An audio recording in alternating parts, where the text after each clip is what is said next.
Guys आज हाम्रो helper भाइको सानो भाइको तलब आयो हैन। जे होस् दसैँमा केटोले रमाइलो गर्ने भयो। ल तेरो तलब कति छ गन छिटो गन। वाह थुक्लाएनस् थुक्लाएर गन न मुला। 10,000 छ। 10,000 तलब हो। कस्तो भइरहेछ त? के खान्छ? दारु खाने? मासु खाने।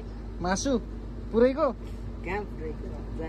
अनि अरू पैसा के गर्नु त? 2 जना रुपैयाँ 2 त जना छौँ। अरू पैसा के गर्नु त? घर पठाउने।